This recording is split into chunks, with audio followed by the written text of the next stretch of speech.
Suami dan sama-sama kita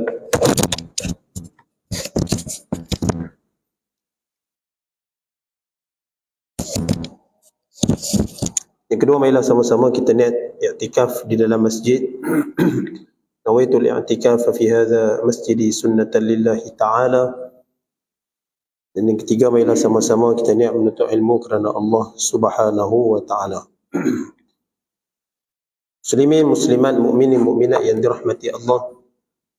Ya Allah, pada malam ni kita sambung masih lagi dalam perbahasan berkaitan dengan fiqh aulawiyat kita. Pada sebahagian daripada hadis Nabi sallallahu alaihi wasallam yang menerangkan kepada kita beberapa keutamaan yang disebutkan ataupun yang perlu untuk kita utamakan dalam mencari ataupun dalam mengejar pahala kebajikan di sisi Allah Subhanahu wa ta'ala. Hadis yang ketiga, Nabi sallallahu alaihi wasallam ditanya tentang amalan yang lebih dikasihi kepada Allah Subhanahu wa ta'ala. Satu hadis Nabi, bila mana satu orang sahabat Nabi datang berjumpa dengan baginda sallallahu alaihi wasallam, tanya apa amalan yang dikasihi oleh Allah Subhanahu wa ta'ala. Jadi ini adalah sifat sebahagian dari ataupun sifat yang ada pada para sahabat Nabi sallallahu alaihi wasallam. Selalu tanya. Mereka dah melaksanakan dah perkara kebajikan ni, tapi masih lagi mencari-cari dalam banyak-banyak perkara kebajikan tersebut, mana satu yang Allah Subhanahu wa ta'ala sukai. Maka sebab itulah disebut mereka ini adalah sebaik-baik zaman. Mereka ini adalah generasi yang terbaik nak dibandingkan dengan generasi-generasi yang selepas daripadanya. Maka Nabi sallallahu alaihi wasallam menjawab, as-salatu ala waqtiha. Qala thumma ayyu? Qala birrul walidain. Qala thumma ayyu? Qala al-jihadu fi sabilillah. Atau kama qala Nabi sallallahu alaihi wasallam. Artinya bila mana Nabi ditanya tentang amalan yang lebih dikasihi Allah, maka Nabi sebut yang pertamanya adalah solat pada waktunya. Maka Nabi meletakkan dalam ni kita melihat mana satu yang menjadi keutamaan dalam ketiga-tiga aspek ni, mana Nabi suruh minta kita utamakan. Maka Nabi sebut sini as-salatu ala waqtiha, yakni solat pada waktunya. Kenapa? Kenapa perlu untuk kita solat pada waktunya? Kerana ini adalah tiang agama. As-salatu ibaduddin. Solat itu adalah tiang agama. Bila mana seorang itu tidak melaksanakan solat, maka runtuhlah agamanya. Ibarat kita boleh analogikan seperti mana sebuah bangunan. Bangunan mampu berdiri teguh kalau sekiranya tidak ada dinding. Satu bangunan juga mampu berdiri teguh sekiranya tidak mempunyai atap, tidak mempunyai bumbung. Akan tetapi satu bangunan tidak mampu berdiri teguh seandainya tidak mempunyai tiang-tiang yang kukuh. Maka begitu juga di dalam agama kita, dalam Islam, maka solat itu menjadi keutamaan. Bahkan perintah solat sendiri pun tidak sama seperti mana perintah-perintah yang Allah SWT perintahkan kepada baginda Nabi akan perkara-perkara berkaitan dengan hal ibadat. Kerana ibadat solat ini Allah Subhanahu wa ta'ala sendiri jemput Nabi untuk nak berikan kepada Nabi direct kepada Nabi ketika mana peristiwa Isra' wal Mi'raj. Jadi penekanannya di sini yang Nabi tegaskan bahawasanya as-salatu ala waqtiha. Jadi keutamanya adalah solat itu pada waktunya. Maka sebab itulah bila mana satu orang sahabat Nabi sallallahu alaihi wasallam datang kepada Nabi, dia menyatakan bahawasanya dia ni tak buat apa-apa amalan tambahan, melainkan apa yang diperintahkan oleh Allah Subhanahu Wa Taala. Dia hanya solat aja tu, solat fardu saja. Dia tak tambah dengan ibadat-ibadat sunat yang lain, solat-solat sunat yang lain. Maka begitu juga dengan ibadat puasa. Dia kata, puasa aku pun aku hanya puasa pada bulan Ramadan saja, tidak tambah seperti mana sahabat-sahabat yang lain ada puasa-puasa sunat yang lain. Maka adakah dengan keadaan yang sebegini melayakkan aku untuk masuk ke dalam syurga Allah Subhanahu Wa Taala? Maka kata Nabi SAW, beruntunglah orang yang begini sekiranya benar apa yang dia ucapkan, sekiranya benar apa yang dia akan laksanakan. Maksudnya, kalau dia betul-betul buat, insya-Allah syurga Allah SWT pasti akan menjadi miliknya. Maka bila sahabat dia dekat, dia kata, wallahi, dia kata, demi Allah, aku takkan tambah satu dan aku takkan kurangkan satu. Jadi nak bagi tahu bahawasanya apa? Dia akan menjaga dari sudut kualiti solat yang terbaik. Makanya kalau kita hari ini, kita pun belum tentu lagi adakah dengan ibadat fardu, kefarduan yang kita buat itu mampu ataupun dapat menjamin kita untuk menjadi sebahagian daripada ahli syurga Allah SWT. Melainkan mesti nak kena ada tampung juga dengan ibadat-ibadat sunat yang lain. Nak menampung kekurangan apa yang ada pada amalan fardu kita. Maka sebab itulah kita digalakkan untuk menambahkan lagi amalan-amalan sunat yang lain. Kemudian kata Nabi SAW, amalan yang dikasihi Allah Subhanahu Wa Taala itulah birrul walidain. Itulah berbuat baik kepada kedua ibu bapa. Ini adalah amanah untuk dia melaksanakan hak ke atas kedua-duanya. Maka selepas daripada perintah solat, Nabi datangkan pula dengan perintah berbuat baik kepada kedua ibu bapa. Ini juga dapat kita lihat dalam satu hadis Nabi SAW. Bila mana satu orang sahabat Nabi datang kepada baginda Nabi SAW, menyatakan hasrat untuk keluar berjuang, keluar berjihad bersama dengan Nabi untuk meraih pahala ganjaran yang disediakan oleh Allah Subhanahu Wa Taala. Maka Nabi tanya kepada sahabat ni, adakah kamu mempunyai kedua orang tua kamu? Ya, masih lagi ada. Maka adakah kamu nak dapat pahala tersebut? Ya. Ulanglah kamu, berbaktilah kepada kedua ibu bapa kamu. Jadi selagi mana mereka masih hidup, maka inilah peluang untuk kita mencurahkan sejauh mana bakti kita kepada kedua ibu bapa. Jadi ini selepas rentetan daripada solat yang pertama tadi, itu amalan yang dikasihi oleh Allah SWT. Yang kemudian yang kedua, berbakti kepada kedua ibu bapa. Dan yang ketiga, kata Nabi SAW, al-jihadu fi sabilillah. Jihad di jalan Allah Subhanahu Wa Taala. Dan ini adalah puncak yang tertinggi di dalam Islam. Maka hari ini kalau dalam masyarakat kita, bagaimana yang nak disuruh untuk kita berjihad itu? Adakah berjihad dengan cara mata pedang? Adakah berjihad dengan kekerasan? Adakah jihad mesti nak kena berperang, menumpahkan darah? Tengok kepada situasi semasa.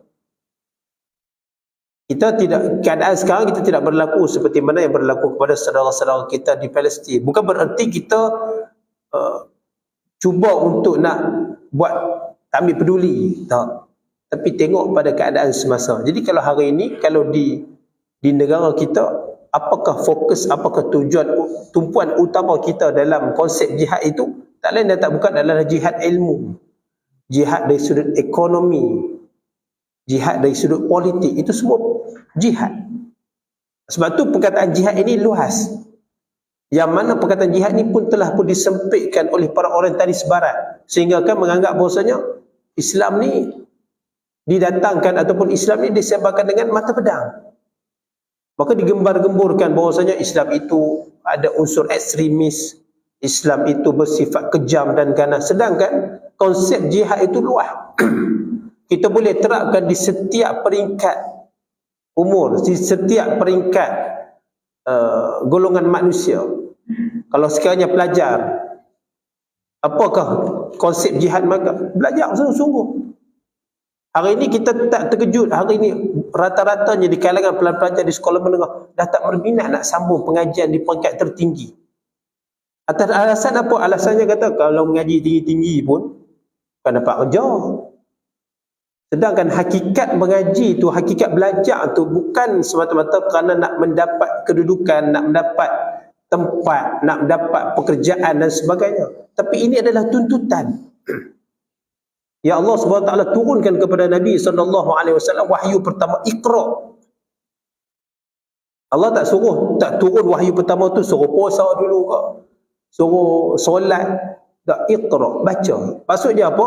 Mesti dengan jalan ilmu, dengan jalan mencari ilmu. Maka hal ni yang perlu kita terapkan, ni perlu kita buka seluas-luasnya mata anak-anak muda pada hari ini. Maka mengatakan tak apalah, kami tak maulah, kami nak buat kerja sendiri, kami nak jadi sebagai tiktokers, kami nak jadi orang yang terlibat dalam social media dan sebagainya. Itu lebih menguntungkan kami daripada kami nak kena buat apa, nak kena berjaga sampai tengah malam nak buat assignment, nak berjaga sampai tengah malam kerana exam. Dan last sekali kami apa dia? Kami duk kerja biasa saja, tak dapat tempat. Ini satu gambaran yang tidak baik. Sedangkan ilmu tu sangat diperlukan.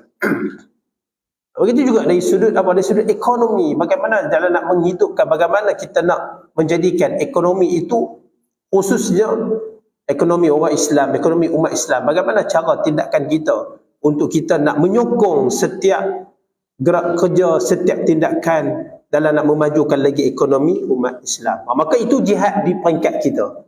Kalau jihad bagi saudara-saudara Islam kita, di sana apa dia? Itulah mereka diberikan ruang dan pilihan, dan mereka diberikan ruang dan juga kesempatan untuk sungguh-sungguh nak ambil, kata apa? Nak ambil pahala syahid di jalan Allah Subhanahu Wa Taala. Sebab tu mereka tak heran, mereka tak hirau. Bukan kami minta kepada negara-negara Israel ni, bukan kami minta untuk hantar mai angkatan tentera ke apa, tak minta. Sebab apa? Kami dah cukup dah. Dari segi kekuatan yang kami ada ni, kami dah cukup dah. Kami ada di kalangan anak-anak remaja kami hari ini, dia tak heran dah. Dia tak takut dah. Dia dah bersedia. Bila mana dia melihat seorang demi seorang pimpinan tertinggi Hamas mereka tu, seorang demi seorang tu tak ada. Bukan kata kau takut, bertambah semangat mereka. Ini apa yang berlaku kepada salah seorang pemimpin yang terakhir yang memimpin Hamas, iaitu Yahya Sinwar. Baru memerintah Hamas dalam lebih kurang 3 bulan lebih kurang, 2 bulan lebih. 2 bulan lebih. Akhirnya apa yang berlaku? Bila diserang oleh tentera rejim Zionis. Tentera Zionis tu pergi serang dia tu macam seolah-olah dia ni dah siap dengan angkatan bala tentera yang cukup banyak.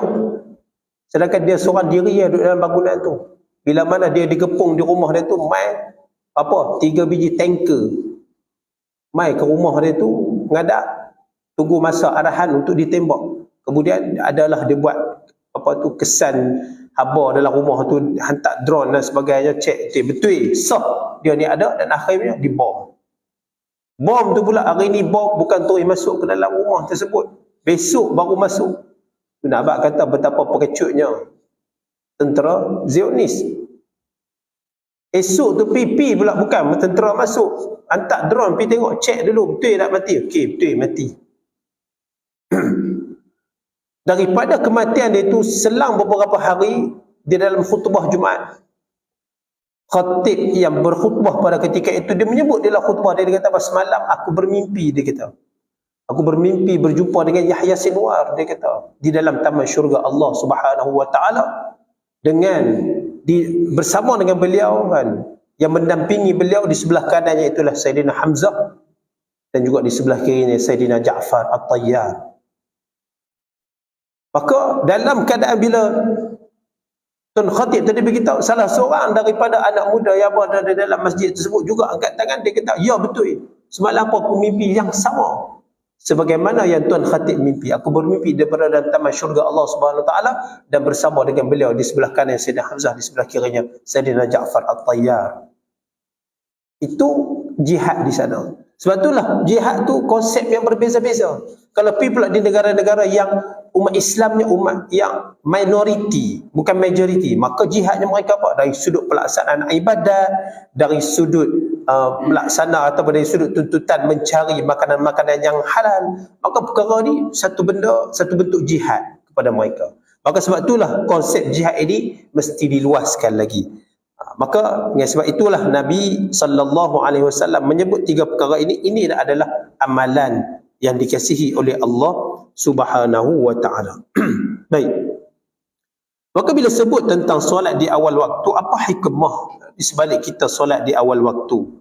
Saya ingin mengutip apa yang pernah ditulis di dalam satu keratan akhbar yang menyatakan bahawasanya apakah hikmah di sebalik daripada kita solat di awal waktu. Maka di sini mereka merungkai dari sudut saintifik, meditasi dan juga kesihatan. Bila mana dinyatakan bahwasanya alam ini berada pada spektrum warna biru muda yang bersamaan dengan frekuensi thyroid yang mempengaruhi sistem metabolisme tubuh. Jadi warna biru muda atau waktu subuh mempunyai rahsia berkaitan dengan penawar, rezeki dan juga komunikasi. Itulah kita awal-awal pagi dimulakan dengan apa? Mula dengan kita beribadah kepada Allah SWT. Nak ambil cas positif di waktu pagi. Pagi-pagi dah mulakan dengan apa? Sujud kita menghadap Allah Subhanahu Wa Taala. Maka dengan sebab itulah bila mana disebut dia mempengaruhi, warna itu mempengaruhi dari sudut apa? Penawarnya, rezekinya dan juga komunikasinya. Maka pada waktu itu kita sendiri menyatakan, waktu Nabi sebut berpagi-pagian di waktu pagi. Allah Ta'ala dah janji dah rezeki pada setiap umat, pada setiap manusia yang pagi-paginya tu apa dia? Dia mulakan dengan pekerjaannya. Kemudian kata lagi, pada waktu zuhur pula, spektrum pada waktu ini berkait rapat dengan frekuensi perut dan hati di mana ia berhubung dengan sistem penghadapan. Maka sebab itulah ada sebab kenapa nak disuruh untuk kita solat pada awal waktunya. Jadi benda ni datang selepas zaman berzaman hampir 1000 tahun selepas daripada kedatangan baginda Nabi SAW, barulah orang buat kajian. Dulu Nabi beritahu, Nabi berdasarkan kepada nas naqli yang didatangkan daripada Al-Quran dan juga hadis. Tapi bila mana ilmu itu berkembang, maka orang buat kajian demi kajian. Maka dengan sebab itulah apa yang disebut oleh Nabi itu bertepatan dengan kajian yang dibuat oleh sains juga dan sebagainya. Baik. Kemudian pada waktu asar pula dinyatakan frekuensi ketika ini berkait rapat dengan sistem yang ada pada prostat dan ovari, testis yang merangkumi sistem reproduktif. Jadi itu pada waktu asar. Manakala pada waktu maghrib pula dijelaskan kaitannya dengan unsur keyakinan, yakni pada frekuensi otot, saraf dan tulang. Di mana pada waktu ini spektrum warna menghampiri frekuensi jin dan iblis, iaitu cahaya merah infrared. Betul lah orang dulu pesan dah kat maghrib itu. Bukan orang tua dulu, Nabi berpesan. Bila mana dekat hampirnya datangnya maghrib, kena tutup dah segala pintu, segala tingkap dan sebagainya. Kerana apa? Pada waktu tu, waktu mula jin dan juga iblis ni mulakan gerak kerja mereka. Jadi orang hak duduk waktu maghrib tu, duduk di luar tu, berjalan lagi tu, dia maksudnya dia tak ambil faham lah dengan apa yang disebut oleh baginda Nabi SAW. Bahkan dinasihat juga kepada musafir untuk berhenti solat dulu dan tidak meneruskan perjalanan. Kerana apa? Boleh menyebabkan kekeliruan terutama pada pandangan mata pada waktu ni. Sebab waktu iblis, jin semua ni, waktu dia nak mula, dia baru nak mula pancakat, dia baru mula nak buat kerja. Jadi tu yang kadang-kadang tak duduk accident lah, tak duduk tiba-tiba jadi itu ini dan sebagainya. Kerana apa? Memberi kekeliruan pada pandangan mata ini. Dengan sebab itu. Dan juga pada waktu Isya pula keistimewaan dari segi sistem kawalan otak, di mana frekuensi pada waktu ini menyimpan rahsia ketenteraman dan kedamaian. Tengok dua waktu yang Nabi sebut dituntut sangat-sangat untuk kita berjemaah, iaitu mayang subuh, mayang Isya. Siapa mayang Isya berjemaah, seolah-olah dia menghidupkan setengah daripada malamnya. Siapa yang menghidupkan, siapa yang melaksanakan solat fardu subuh cara berjemaah, seolah-olah dia melaksanakan ataupun dia menghidupkan malamnya tu semalaman. Baik. Maka kita ambillah ibrah apa yang disebutkan oleh baginda Nabi sallallahu alaihi wasallam. Begitu juga dalam hal bersedekah, kata Nabi sallallahu alaihi wasallam, sabaqa dirhamun 100,000. Qalu wa kaifa? Qala rajulun lahu dirhamani fa akhadha ahaduhuma fatasaddaqa bihi. ورجل له مال كثير فأخذ من عرض ماله 100,000 فتصدق بها. Artinya 1 dirham dapat mengalahkan 100 dirham. Macam mana ni? Kata sahabat Nabi sallallahu alaihi wasallam, macam mana tu? 1 dirham dapat mengalahkan 100 dirham. Ni dah beza. 1 dirham, 100 dirham. Maka Nabi sallallahu alaihi wasallam bersabda, seorang insan yang mempunyai 2 dirham, lalu dia bersedekah dengan 1 dirham, manakala seorang lagi mempunyai harta yang banyak, lalu dia mengambil sebahagian hartanya akan 100,000 dirham, lalu bersedekah dengannya. Maka di sini apa yang nak bagi tahu, sedekah daripada seseorang yang memerlukan lebih afdal daripada seseorang bersedekah pada orang yang memang dia dah ada dah harta tu. Sebab tu dalam bab infak ni bukan ada seorang kata bila nak infak, tak apalah tunggu Ustaz bagi ada rezeki lebih sikit. Bukan kena tunggu rezeki lebih. Hak waktu time tak ada tu yang dituntut sangat-sangat. Sebab apa itu lebih afdal.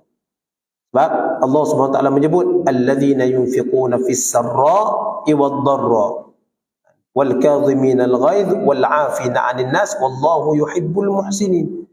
Dan orang yang menginfakkan harta mereka pada keadaan sarra' wad dharra, pada keadaan senang dan juga susah. Wal kadhimina al ghaidh, dan orang yang menahan marahnya, wal 'afina 'anil nas, dan orang yang memaafkan kesalahan orang lain. Wallahu yuhibbul muhsinin. Sungguhnya Allah sangat suka kepada orang yang buat kebaikan. Maksudnya Allah suka kepada mereka ni orang yang baik. Maka keutamaan orang yang bersedekah pada keadaan yang terdesak, orang yang memerlukan, lebih afdal daripada orang yang memang dia sedia dah, memang dia harta tu banyak, rezekinya melimpah ruah, dan dia bila-bila masa pun boleh. Jadi ini keutamaan, maka rebutlah sebagaimana yang disebutkan oleh Nabi. Maka dalam hadis ini difahami bahawa pahala itu berdasarkan kepada keadaan pemberi sedekah, bukan berdasarkan jumlah harta yang disedekahkan. Nak tengok tu dari sudut apa? Dari sudut orang yang bagi sedekah, bukan tengok pada nilaiannya. Kalau nilainya banyak sekalipun tapi tidak ada sifat keikhlasan dalam dirinya, tak guna juga. Walaupun dia tu hanya apa dia hanya bagi tu sikit saja, RM1 contohnya. Tapi keadaannya istiqamah, tiap kali main masjid, RM1. Tiap kali main awak tu main RM1. Berterusan istiqamah selama berapa tahun? Selama 10 tahun buat benda yang sama. Itu lebih baik daripada orang yang main dia bagi semua, lepas tu dah bila pula nak bagi, nantilah ada rezeki lain pula baru bagi pula seketui. Istiqamah. Jadi dalam hadis ini mengajar kepada kita tentang istiqamah. Keutamaan dia apa? Dalam kita istiqamah. Saya tertarik dengan ada satu masjid di belah Kubang Basuh sana tu, dia buat satu banner. Dia tulis tu sedekah. Satu waktu RM1. Satu waktu RM1. Jadi orang pun main, contoh main subuh pun RM1. Lagi dia main zuhur, dia buh RM1. Lagi dia main asar, dia buh RM1. Kalau dia nak buh duit seketui contoh, nak main sekali main buh RM5. Macam banyak. Buh kata nak buh RM10. Macam banyak. Jadi mulakan sikit, tapi apa dia? Benda tu berterusan. Ini lebih baik. Baik. Begitu juga dalam menjelaskan dosa, disebutkan bahawa Nabi SAW melaknat pemberi rasuah dan penerima rasuah. Rasulullah SAW bersabda, la'ana Rasulullah SAW ar-rashi wal murtashi. Rasulullah SAW melaknat pemberi rasuah dan penerima rasuah. Ini telah pun kita sedia maklum tentang orang ataupun Nabi sendiri memberi rasuah, Nabi sendiri melaknat kepada pemberi rasuah. Bila maksud laknat sini tidak ada apa? Tidak ada rahmatnya. Bahkan dalam satu hadis yang lain, la'anallah, Allah melaknat kepada orang yang beri rasuah, terima rasuah. Bila kata dah dapat laknat ni maksudnya tak ada rahmat. Betul tengok orang yang ambil rasuah, dia bukan hidup tenang pun, duit pergi banyak mana-mana pun, hidup tak tenang. Sebab apa? Dapat daripada sumber yang syubhah, mengambil hak orang lain. Bila ambil hak orang lain, hidup takkan tenang. Berbeza dengan orang yang ada sifat, ada sikap integriti. Dia jaga semua. Ni dah kerja aku. Aku tak payah dah nak makan suapan, orang nak bagi apa. Tak payah, tak payah. Memang kerja aku dan aku dibayar dengan gaji sedemikian. Sudah cukup. Jadi ini, bila Nabi sebut ni, Nabi sebut secara khusus maksudnya apa? Keutamaan untuk kita menjaga, nak elakkan diri daripada terjebak daripada bab berkaitan dengan penyalahgunaan ataupun bab berkaitan dengan hukum rasuah itu sendiri. Baik, satu persoalan yang timbul. Apakah hukum memberi rasuah dalam keadaan terdesak? Ini saya ambil daripada laman web Irsyad Hukum siri ke-740. Jabatan Mufti Wilayah Persekutuan menyatakan apakah hukum memberi rasuah dalam keadaan terdesak. Maka di sini dinyatakan diambil satu pandangan daripada Syekh Abdul Rahman Ba'alawi. Yang maksudnya ada pun rasuah maka hukumnya adalah haram secara mutlak. Sama ada ia diterima oleh hakim untuk dia berhukum secara zalim. Jadi makna rasuah ni apa dah? Makna rasuah ni kita adalah nak bagi ataupun nak menyatakan kita nak, kalau satu benda yang salah tu kita nak membenarkan kesalahan dan nak menutup perkara yang benar. Maka dikatakan lagi dan merupakan seberat-berat pengharaman atau untuk hakim itu berhukum dengan kebenaran yang jika tidak kerana rasuah itu nescaya dia tidak akan berhukum dengannya. Aku tidak mengetahui adanya khilaf padanya, namun pengharamannya adalah lebih ringan yang pertama. Sesungguhnya Nabi SAW telah melaknat pemberi dan peminta rasuah serta perantara antara kedua-duanya, bukan setakat orang yang bagi, orang yang terima, bahkan orang yang menjadi perantara pun juga Nabi SAW juga melaknat. Benar yang diharamkan ke atas pemberi rasuah itu adalah apabila ia bertujuan untuk mendapatkan apa yang bukan miliknya. Selalunya orang nak merasuah ni apa dia? Bila dia tahu benda tu bukan jadi milik dia ataupun dia nak membatalkan hak orang lain. Ni dia kata dia mengambil hak orang ni. Mengambil harta orang lain secara batil, makan harta orang secara batil. Adapun kata Syekh Abdul Rahman Ba'alawi, adapun jika untuk mendapatkan haknya yang terhalang daripadanya dan dia mengetahui tiada jalan lain untuk mendapatkannya melainkan dengan merasuah hakim yang jahat, maka dosa hanyalah ke atas yang meminta rasuah sahaja. Orang yang bagi tu tak dapat. Ini pernah juga disebut oleh Syekh Nuruddin Marbu Al-Banjari, pernah disebut pada khususnya kepada pelajar yang mengaji khususnya di Timur Tengah, di negara Mesir. Kadang-kadang tu mereka nak dapat transkrip tu, nak dapat sijil mereka tu, Allah cukup payah. Dia punya kainah birokrasi dia tu sangat banyak. Pi tu sakit dia buat kata esok. Sebab memang macam tu perangai. Tuan-tuan nak biasa pergi umrah haji tahu lah, kadang-kadang kita terpaksa kena tersadai dekat airport tu apa lama. Dia boleh duk pergi keluar, pergi minum, duk pergi isap rokok apa semua ni. Hak kita dia duk tersadai lama ni. Tentu hak negara-negara lain main tu jalan zuk jalan kena. Hak kita ni bila lah nak ni. Tawih apa tak apa, sabar no tuan-tuan perempuan ni ujian ke kita main tanah suci ni. Tak apalah, sabar apa semua. Jadi macam tu, memang sikap mereka tu macam tu. Melainkan apa? Terpaksa. Contoh, nak dapatkan transkrip, dapatkan sijil tu terpaksa kenapa? Kena pergi rasuah.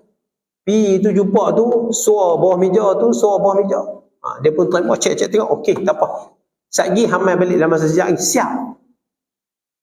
Ini bukan satu dua. Kebanyakannya, majoriti pelajar kita ni yang kadang-kadang tu dia dah nak kena ligan masa. Bila mana, okey, contoh pasport dia sekian-sekian tarikh. Dia nak kena keluar pada sekian-sekian tarikh. Dah tiket pun booking dan sebagainya. Jadi transkrip tu tak dapat lagi. Kalau balik Malaysia, nak patah balik tu kan susah pula. Nak dapat tu sebab balik nanti nak buat pengesahan di kedutaan, di kementerian dan sebagainya. Maka terpaksa apa? Terpaksa nak kena merasuah. Jadi bila dalam keadaan jadi, saya sebut dia kata, memang waktu tu diharuskan. Tak apalah, keadaan terpaksa. Jadi ambil daripada kata pandangan daripada Syekh Abdul Rahman Ba'alawi, dia kata tak ada jalan lain lah, melainkan apa? Terpaksa merasuah lah orang yang hamil menjahat. Anak cepat, suar sikit, bagi sikit, buah meja apa semua tu, orang pamit, okey, jalan. Tu keadaannya. Tapi kalau macam kita di sini tak ada masalah apalah. Kenapa? Sebab memang dah cukup time hang boleh ambil dah, tak perlu nak kena ni. Melainkan apa? Setengah-setengah orang tu rasuah tu dengan cara macam mana? Dengan cara tipu. Tipu macam mana? Mengaji tak pun. Orang lain mengaji sampai susah payah. Dia senang je. Bayar sekian-sekian harga, dah. Orang bagi title. Sudah. Orang lain mengaji, nak ambil master PhD ni punya sedikit punya teruk, nak punya habis. Dia senang tetapi bayar dan sebagainya. Habis. Jadi itu tak supaya tidak ada amanah dalam perkara tersebut. Baik. Kemudian sabda Nabi SAW berkaitan dengan dosa besar. Kata Nabi SAW, inna min akbaril kabairi ay yal'ana ar-rajulu walidayhi. Qila ya Rasulullah, wa kaifa yal'anu ar-rajulu walidayhi? Qala yasubbu ar-rajulu aba ar-rajuli fayasubbu abahu wa yasubbu ummahu fayasubbu ummahu. Artinya sesungguhnya daripada dosa-dosa besar ialah seseorang insan yang melaknat ibu bapanya. Rasulullah SAW ditanya, wahai Rasulullah, Bagaimana seorang insan melaknat ibu bapanya? Jadi pelik bila mana Nabi bagi tahu, katanya seorang insan antara dosa-dosa besar tu adalah seorang manusia yang melaknat mak ayah dia. Maka ditanya para sahabat, macam mana yang katakan seorang tu melaknat ibu ayahnya? Rasulullah SAW bersabda, dia melaknat bapa seseorang, lalu orang itu melaknat pula akan bapanya. Dan dia mengutuk ibu seseorang, lalu orang itu pula mengutuk ibunya. Maka kembali balik hal itu kepadanya. Jadi ini berkaitan dengan tentang dosa. Maka bila sebut tentang dosa, dosa itu sendiri ada tingkatannya. Ada dosa yang terbesar, ada dosa besar, dan ada dosa kecil. Sebagaimana dihimpunkan oleh Al-Imam Al-Zahabi dalam kitabnya Al-Kabair, dihimpun ke semua tu apa dia? Dosa-dosa besar. Tapi dalam dosa-dosa besar tu ada lagi satu hadis Nabi yang lain. Nabi sebut ada di antara dosa hak besar tu, hak lagi besar pun ada pada. Tadi dosa besar dah, hak ni lebih besar daripada dosa besar ni. Antaranya hadis Nabi SAW, kata Nabi, ala unabbiukum bi akbaril kabair.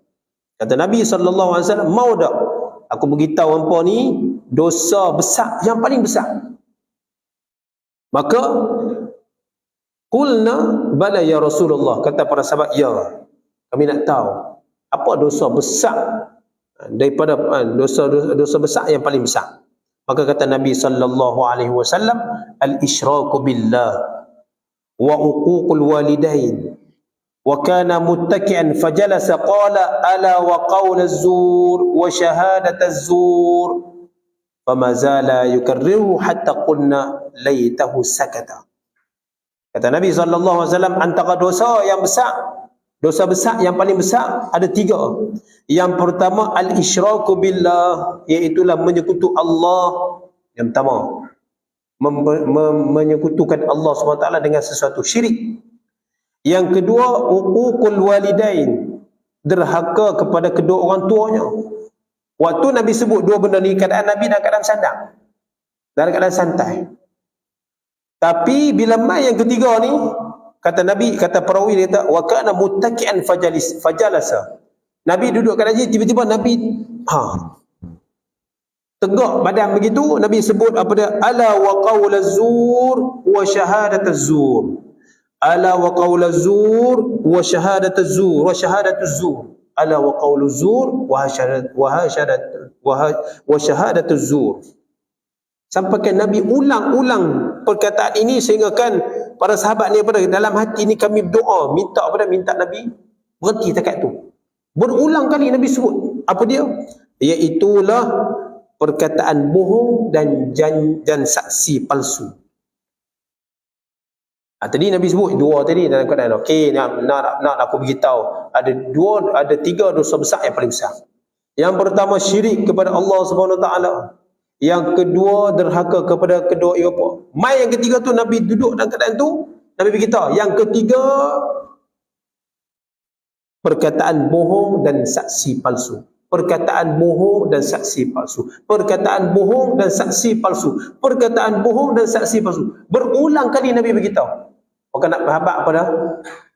Hak ni yang paling dahsyat ni. Perkataan bohong dan janji palsu. Hari ini ada yang berlaku. Ada hari ini berlaku. Perkataan bohong dan janji palsu. Bila mana kalau kita lihat kepada syarah daripada hadis ini, yang mana dikatakan berdusta itu sampai ke tahap macam mana orang sanggup berdusta itu sampai menisbahkan kepada baginda Nabi SAW. Itu yang terbit apa? Itu yang terbitnya hadis-hadis dhaif dan sebagainya. Ada dikarang oleh Habib Alwi Shihabuddin. Satu kitab dia menghimpunkan hadis-hadis palsu yang famous dalam kalangan manusia, dalam kalangan kita ni umat Islam ni. Antaranya saya boleh share dengan tuan-tuan, saya ada kitab dia tu. Dia kata apa? Satu hadis ni dia kata, saya pun mula baca pun terkejut juga sebab sama dia duk percaya. Apa dia? Satu hadis tu dia kata Rajab syahrullah, Sya'ban syahri, Ramadan syahr ummati. Rajab bulan Allah, Sya'ban bulanku, Ramadan bulan umatku. Rupa-rupanya hadis tu hadis palsu. Ini apa yang dikumpulkan oleh Habib Alwi Syihabuddin hafizahullah taala. Kita tak sangka rupanya hadis itu ada lagi banyak nanti. Insya-Allah kalau ada kesempatan nanti saya kongsi dengan tuan-tuan apa lagi di antara hadis-hadis palsu yang berlegar-legar dalam masyarakat kita. Kejut juga kata, "Oi, selama ni saya beritahu kat Habib kata, selama ni dia pegang hak tu bila masuk je bulan Rejab, hak tu lah yang kita akan buat peringatan. Okey, Rejab ini bulan Allah, Syaban bulan Nabi, Ramadan bulan umat aku, bagi umat aku." Baik juga, kenapa Nabi SAW ulang benda 3 kali? Sebab Nabi juga menyebut dalam hadis yang lain, ayatul munafik salas. Ciri-ciri orang munafik itu ada 3. Idza haddatha kadzaba, bila bercakap dusta. Cakap apa pun 10 cakap 20 tak betul. Itu bahasa kita lah. Kira apa yang terbit daripada mulut dia tu kira tak betul saja. Bohong. Hati-hati. Wa idza wa'ada akhlafa, jika berjanji ia mungkiri janjinya. Wa idza tumina khana, dan jika diberi amanah dia khianat. Maka sebab itulah kenapa Nabi ulang sebanyak 3 kali, Nabi ulang berkali-kali berkaitan dengan apa? Cakap bohong dan juga janji dan juga saksi palsu. Baik. Begitu juga Nabi SAW menyebut dalam banyak-banyak dosa tu, di antara lagi 7 dosa yang besar. Nabi sebut ijtanibus sab'al mubiqat. Kata Nabi SAW, jauhilah 7 perkara membinasakan. Ini di antara dosa-dosa besar yang paling besar. Yang pertama, qalu ya Rasulullah wa ma hunna, wahai Rasulullah apa benda tu yang 7 tu? Yang pertama itulah asyirku billah, itu syirik kepada Allah Subhanahu wa taala. Yang kedua as-sihru, yang kedua sihir. Yang ketiga qatlun nafsi allati harramallahu illa bil haqq, iaitulah membunuh jiwa yang diharamkan oleh Allah kecuali dengan hak. Hari ini kita tengok isu bunuh tu sedia-sedia dalam surat khabar. Sat-sat bunuh kok tu, sat-sat bunuh kok ni. Sampaikan isu pembunuhan ni terlalu banyak sampai tak tahu dah nak settle hal mana satu ni. Terlalu banyak. Jadi orang buat ni. Ini dah Nabi sebutlah 7 perkara yang membinasakan. Kemudian kata Nabi SAW, wa aklu riba, makan riba. Wa aklu malil yatim, makan harta anak yatim. Wa tawalla yaumaz zahfi, mereka yang lari daripada medan peperangan. Wa qadhaful muhsanatil mu'minatil ghafilat, dan menuduh wanita mukminah yang suci berbuat zina. Ini 7 perkara yang membinasakan, 7 dosa besar daripada dosa-dosa besar yang lain. Maka sebab itulah Nabi menyebut pada kita itu menjadi keutamaan dalam banyak-banyak dosa besar tersebut, apa yang perlu diberi penekanan, apa yang perlu diberikan penumpuan oleh kita. Baik, berdasarkan beberapa contoh riwayat hadis ini dapat kita fahami bahawa wujudlah aulawiyat. Baik, sikit lagi saya nak habiskan peringkat suruhan dan tegahan di sini. Maka dalam Islam terdapat perkara yang disuruh dan perkara yang dilarang. Dalam suruhan ini terdapat beberapa peringkat. Ada 3 hukum asas, iaitu harus, sunat dan wajib. Bila hukum ni tu je. Dia tak ada hukum bid'ah. Bid'ah tu tak ada. Bid'ah tu dengan hukum. Hukum ni 5 hak kita tahu tu je. Wajib, sunat, haram, makruh, harus. Dia tak ada hukum bid'ah. Orang tanya, ni apa hukum ni? Bid'ah. Itu bukan hukum. Itu bukan hukum. Jadi 5 hukum ni sahaja. Maka perkara wajib lebih utama daripada perkara sunat, manakala perkara sunat pula lebih utama daripada perkara harus. Jadi ini tingkatan dia. Wajib, sunat, harus. Maka letakkan keutamaan. Maka wajib itu lebih utama daripada perkara sunat. Perkara sunat lebih utama daripada perkara yang harus. Perkara dalam hukum wajib juga disebut sebagai fardu. Ada 2 jenis fardu. Bila sebut wajib, fardu.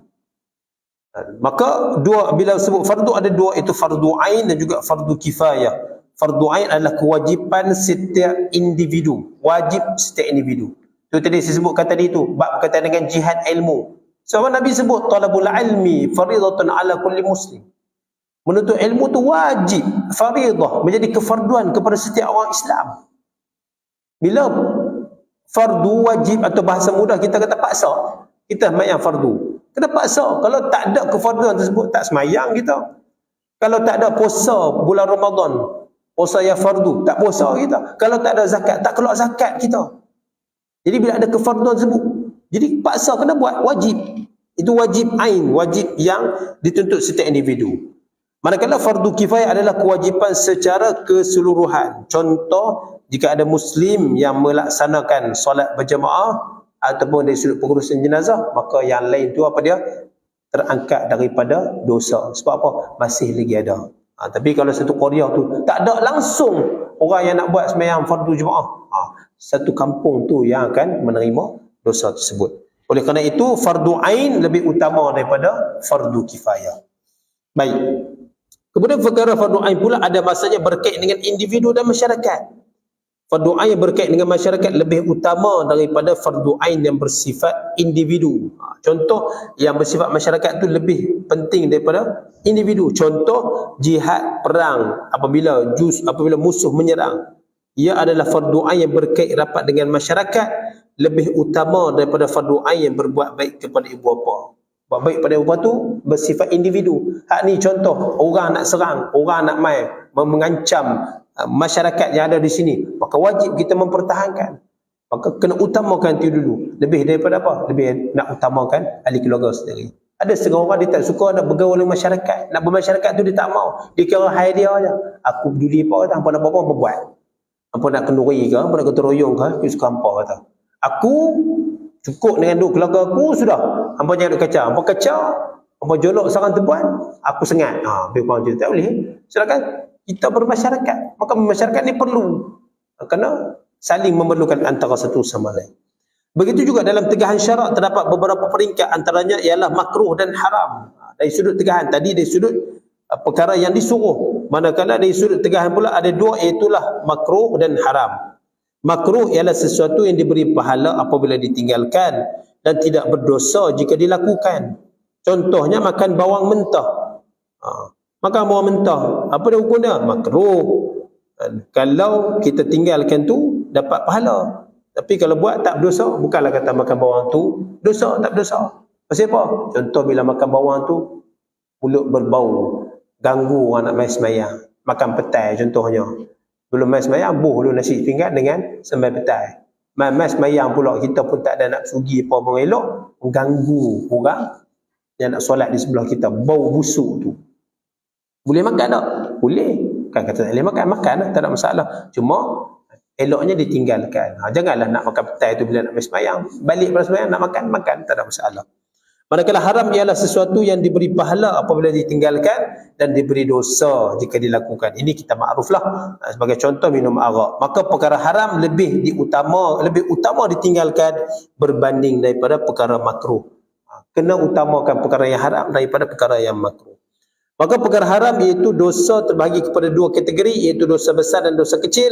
Dosa besar lebih utama dijauhi berbanding dengan dosa yang kecil. Sebagaimana firman Allah Subhanahu wa taala, "Innal hasanati yudhhibnas sayyi'at." Sesungguhnya kebaikan-kebaikan menghapuskan kejahatan-kejahatan. Bahkan terdapat sikap Muslim yang menjauhi perkara makruh seperti makan bawang mentah tapi tak kisah jika terlibat dengan riba dan zina. Ada setengah orang, kalau bab tu dia cukup jaga. Dia bau badan lah dia ni, apa semua lah, apa ni, mai nak sembahyang kat masjid kita ni. Dia tak tahu ke mai ni, dia tak tahu ke benda dia mengganggu apa semua ni. Mengganggu orang nak buat ibadat apa semua. Tapi dalam masa yang sama apa dia? Dia buat penyelewengan. Buat perkara yang lebih besar, hak dosa besar tadi ni. Ada setengah macam tu. Begitu juga apa dia? Terdapat Muslim yang makan harta anak yatim tapi sangat menjaga serban di kepalanya. Ini adalah sikap yang sangat kata pengarang. Buat kata apa? Ni kata apa? Makan harta anak yatim tapi serban duduk atas kepala, marah kata hang serban saya kata, aku tahulah apa aku nak buat ni apa semua ni. Jangan duk peduli pasal aku. Jadi ini sikap-sikap yang kata apa, yang tidak mengutamakan apa yang sepatutnya lebih diutamakan. Maka keperluan kepada fiqh aulawiyat ini penting kerana ia mengatur kehidupan agar perkara yang lebih penting diutamakan. Jika tidak, perkara yang tidak penting akan diberi perhatian, manakala perkara yang penting akan diabaikan. Dan sebab itulah disebut sebagai kata al-aham minal muhim. Utamakan perkara yang lebih utama daripada perkara yang utama. Mengutamakan dulu. Mana dalam banyak-banyak perkara tu mana lebih utama? Dalam hidup kita ni mana yang lebih utama? Ni dulu ke? Ni dulu ke? Maka sebab itulah keperluan kita kepada fiqh aulawiyah ni. InsyaAllah tuan-tuan puan-puan muslimin muslimat yang dirahmati oleh Allah Subhanahu wa taala, saya kira dekat itu dulu untuk malam ni. InsyaAllah pada pertemuan yang akan datang kita akan masuk kepada bab yang kedua berkaitan dengan aulawiyat iman. Bagaimana kita nak melihat keutamaan dalam iman itu sendiri dari sudut disiplin ilmu akidah itu sendiri. Mudah-mudahan pertemuan kita pada malam ini diberkati dan dirahmati oleh Allah Subhanahu wa taala. Segala yang baik datang daripada Allah, yang kurang dan lemah datang kelemahan diri saya sendiri. Aku qauli hadza wa astaghfirullahal azim li wa lakum. Surah ini dengan bacaan tasbih kafarah dan suratul asr. Subhanakallahumma bihamdika asyhadu an la ilaha illa anta astaghfiruka wa atubu ilaik. Bismillahirrahmanirrahim. Wal 'asri innal insana lafi khusr illa alladhina amanu wa 'amilus solihat wa tawassaw bil haqq wa tawassaw bis sabr. Bismillahirrahmanirrahim. Alhamdulillahirabbil alamin. Wassalatu wassalamu ala rasulil amin wa ala alihi wa sahbihi ajma'in. Allahumma faqihna fid din wa 'allimna ta'wil waj'alna min ibadika as-salihin. Wa sallallahu wasallam alaihi walhamdulillahi rabbil alamin. Assalamualaikum warahmatullahi wabarakatuh.